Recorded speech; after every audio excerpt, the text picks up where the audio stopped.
higher than years past. And there's something that has to be said here. There's something that has to be done. I'm not suggesting you have the answers, Patrick, but there's something to be said that this is alarming, and it's unique in Chicago history. It is. I mean, I remember, the Tribune, they say so far this year, so the first 7 months of the year, 24 kids 10 years old or younger have been shot through the first 7 months of July. That's a big increase. It's a bigger, it's way more kids than were shot last year, even if we've had more shootings this year, but even like proportionally, it's more. Obviously, any number of children being shot is a tragedy. It's something I remember in 2016, we had the big shooting surge. I looked into it, and we had a large number of kids shot that year. I haven't compared those 2 years, but it seems like we have even more being shot this year. I think it's true that when you've got more shootings in general, obviously, one of the risks of these shootings is that there's going to be children caught in the crossfire, as you said. I remember talking to some anti-violence workers in July, early in July, and they said they were trying to talk with gangs about, if you have to do a shooting, trying to get some rules of engagement about, not doing it at parks, not doing it around crowds. That, I think you'd have to ask people how they feel about that on the one hand. It's if we could at least prevent these children from being shot, but then that feels like a depressing point to be at, where we're trying to say, go ahead and keep shooting, just do it in a particular way. Yeah, I mean, it's a rock and a hard place when it comes to just that concept. WBEZ criminal justice reporter Patrick Smith joining us this morning. Patrick, thank you so much. Thank you. For more Reset, head over to WBEZ.org/reset or check out our daily podcast. You can find it all on our major apps and platforms.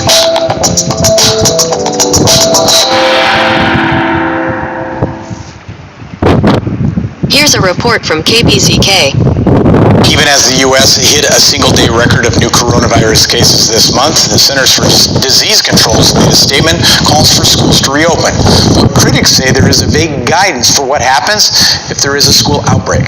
Asha Karashi has more on what parents need to know as they think about kids trying to go safely back to school. As states across the country weigh the risks of reopening schools this fall, the message from the White House has been loud and clear. Yeah, I would like to see the schools open 100%. Most doctors, educators, and psychologists agree that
The message from the White House has been loud and clear. Yeah, I would like to see the schools open 100%. Most doctors, educators, and psychologists agree that going back to school would be in the best interest of students. But what happens if just one student contracts the coronavirus? Would that force a shutdown? The CDC says no. Getting people to understand that the knee-jerk answer is not, there's a single case in a school, that school is closing back down the school. Once you start getting into dozens or even more kids and teachers starting to get infected, it's going to be very hard to keep that school open. Dr. Ashish Jha is a professor of medicine and the director of Harvard University's Global Health Institute. We have to have really smart planning, and we have to have a clear protocol for how to identify kids and teachers and staff who get infected, and then what to do when we identify them. And I just haven't seen that kind of clear protocol yet. Late last week, the CDC did issue new guidelines for school reopenings. They include encouraging social distancing, spacing out desks, and requiring face coverings. But the guidance leaves it up to states, schools, and local health departments as to how to precisely handle an actual outbreak. What we have is patchworks not just across states, but even within states, across communities. States are turning over the responsibility to individual communities and saying, you figure it out. Recommended strategies from the CDC's guidelines include immediately separating staff and children with COVID-19 symptoms, setting up safe transport for anyone who is sick to their home or to a healthcare facility, closing off areas used by a sick person, cleaning and disinfecting after 24 hours when possible, and immediately notifying health officials, staff, families, and anyone who may have had close contact with the infected person, maintaining confidentiality where there is concern. A recent survey found 46% of Americans believe schools need major modifications to deal with the coronavirus pandemic, and another 31% think they shouldn't reopen for in-person learning at all.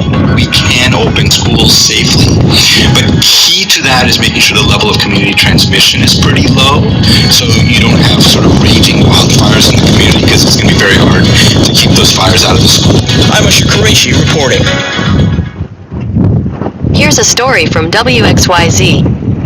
If you've been waiting for a positive story, a story about triumph during the pandemic, look no further. Richard Beckerson. He fought for his life as he was hospitalized for about 4 months. We're told he is the first person in Michigan to receive an experimental treatment using plasma from a person who recovered from COVID-19. Doctors say this program may have saved his life. Richard's last day at St. Joseph Mercy Hospital in Ann Arbor.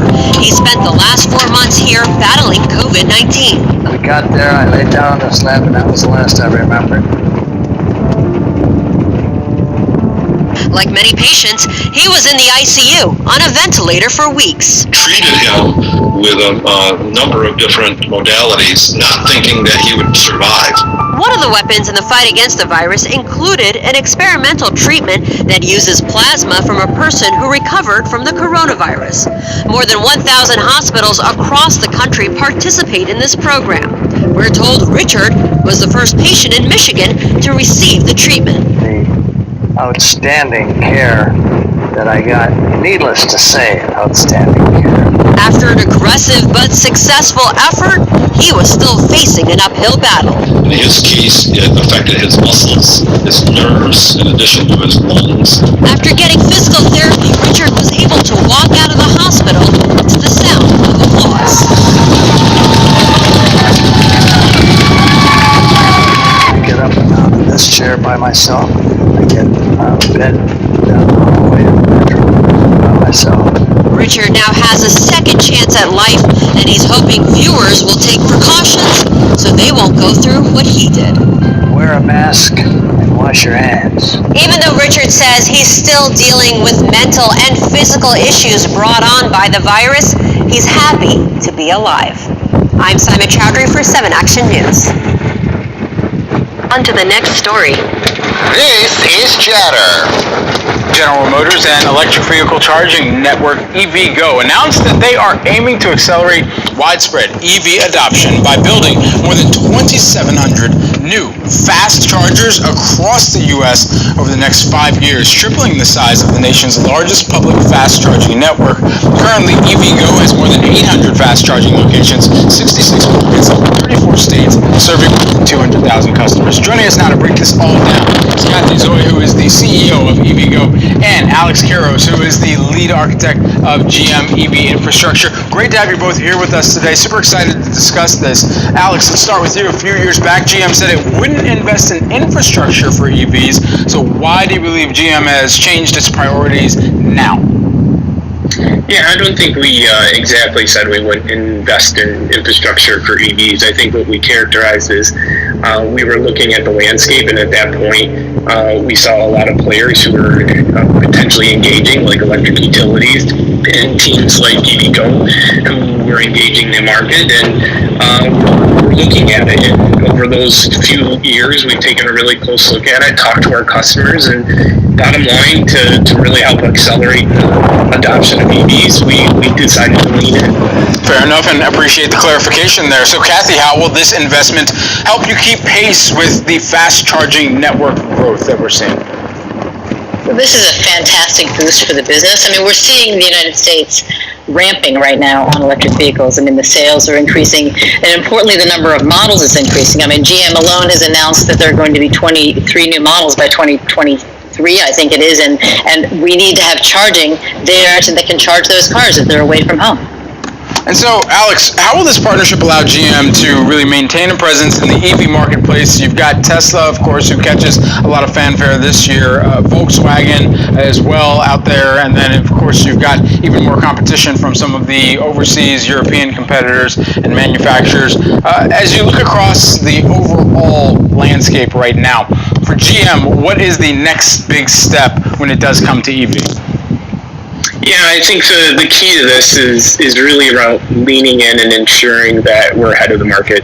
There's often a chicken and the egg kind of conversation, and I think what we've all discovered, including the industry over the last 5 to 10 years, is the infrastructure needs to be there, and it's really around building a full ecosystem, whether you're charging at home, whether you're at work, whether you're on the road for a longer trip, or what we announced today on Friday with EVgo is really around ensuring when you're about town, if you live in apartment buildings, that you really do have the confidence that the infrastructure is where it needs to be. So this is really leaning in